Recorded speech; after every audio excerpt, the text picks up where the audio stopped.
Good morning to Keep the Faith with Pastor Frank. This morning we're going to be in Exodus chapter 2. We're going to be talking about God makes a way. And as usual, when you get online, if you'll say hi, it'll give me a chance to say hi to you. So, uh, uh,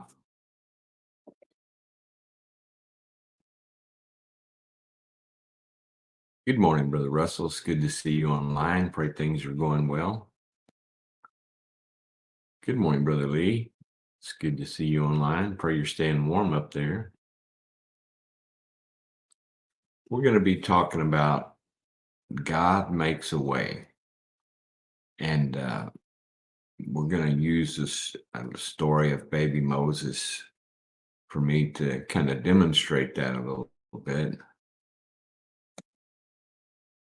Good morning, Sister Zen. It's good to see you online. Good morning, Cheryl. It's good to see you online. Pray you're doing well. Um, so I'm going to read several verses here again. And good morning, Brother Lewis and Sister Gail. Pray y'all are doing well.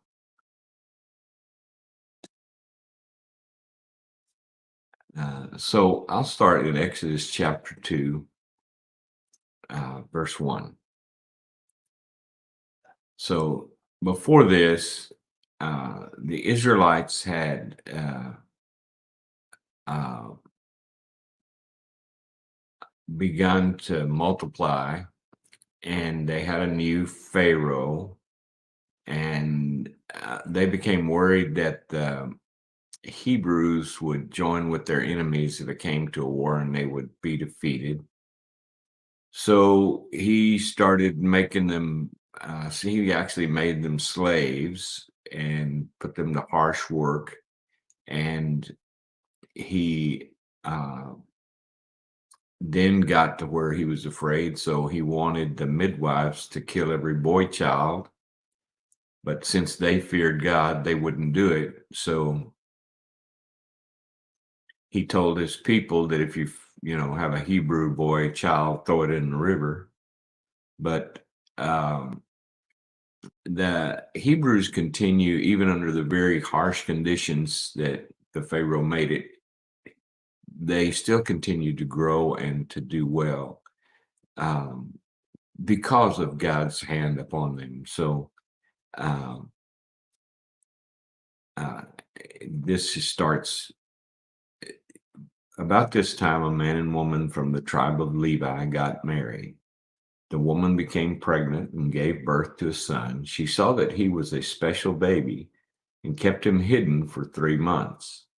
But when she could no longer hide him, she got a basket made of papyrus reeds and waterproofed it with tar and pitch. She put the baby in the basket and laid it among the reeds along the bank of the Nile River. The baby's sisters then stood at a distance, watching to see what would happen to him. Soon Pharaoh's daughter came down to bathe in the river, and her attendants walked along the river bank. When the princess saw the basket among the reeds, she sent her maid to get it for her. When the princess opened it, she saw the baby. The little boy was crying, and she felt sorry for him. This must be one of the Hebrew children, she said. Then the baby's sister approached the princess. Should I go and find one of the Hebrew women to nurse the baby for you? She asked. Yes, do, the princess replied. So the girl went and called the baby's mother. Take this baby and nurse him for me, the princess told the baby's mother. I will pay you for your help. So the woman took her baby home and nursed him, and later the boy was older. When the boy was older, his mother brought him back to Pharaoh's daughter, who adopted him as her son.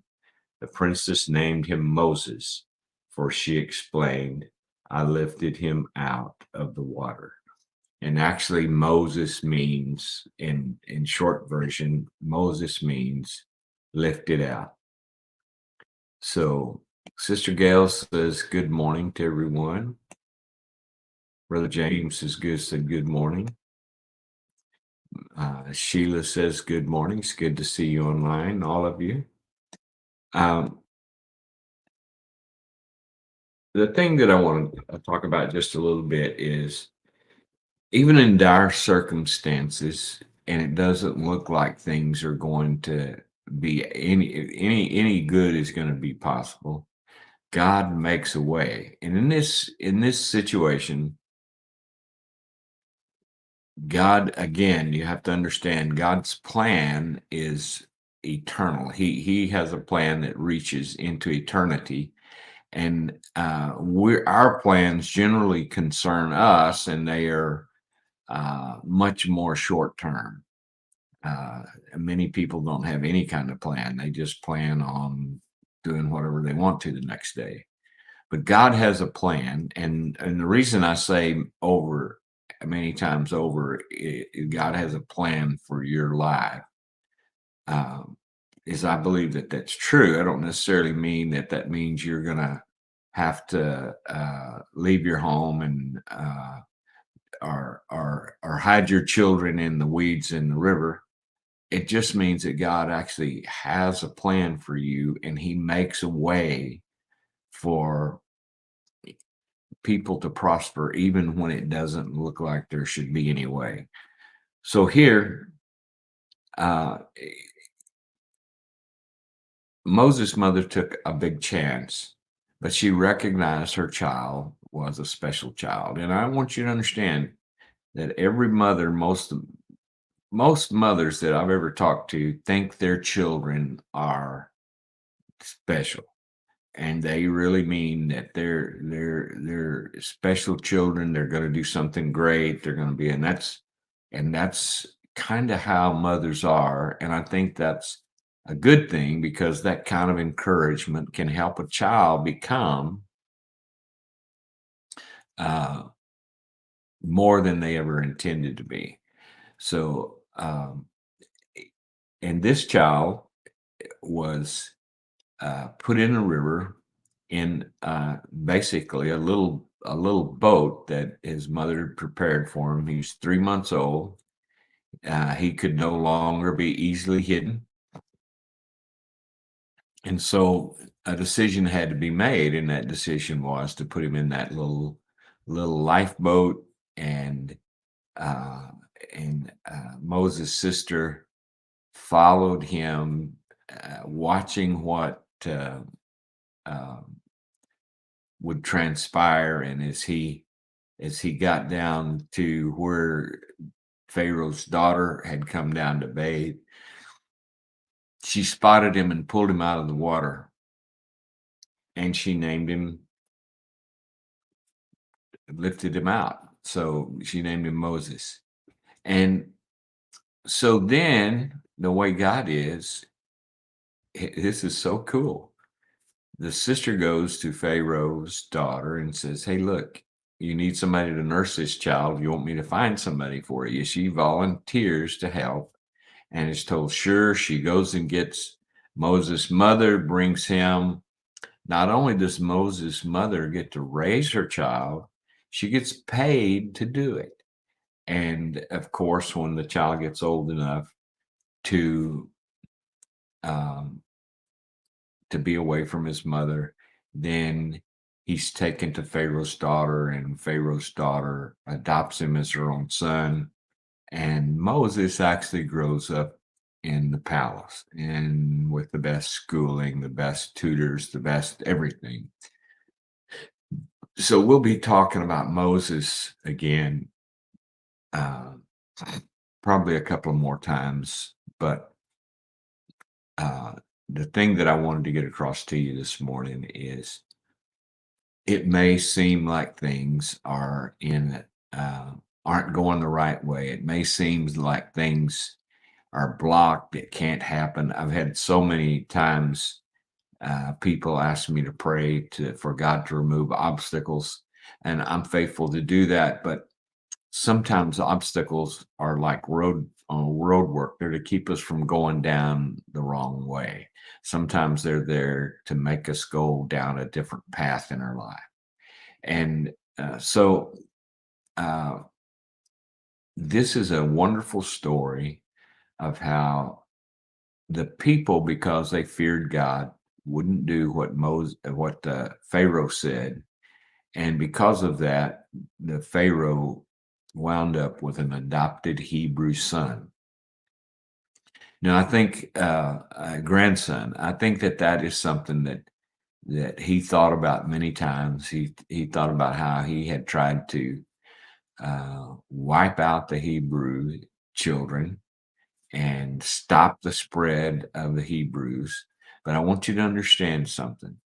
As long as God is blessing you, nothing, no, but not even the devil can stop your expanse. Not even nothing can stop you. No obstacle can stop you. Nothing can stop you as long as God's blessing is upon you. And He's got that part of your plan of your life, that part of your path in His hands. And when God has our path in His hands, He continues to lead us and guide us, and He makes a way for us where there doesn't look like there should be any way.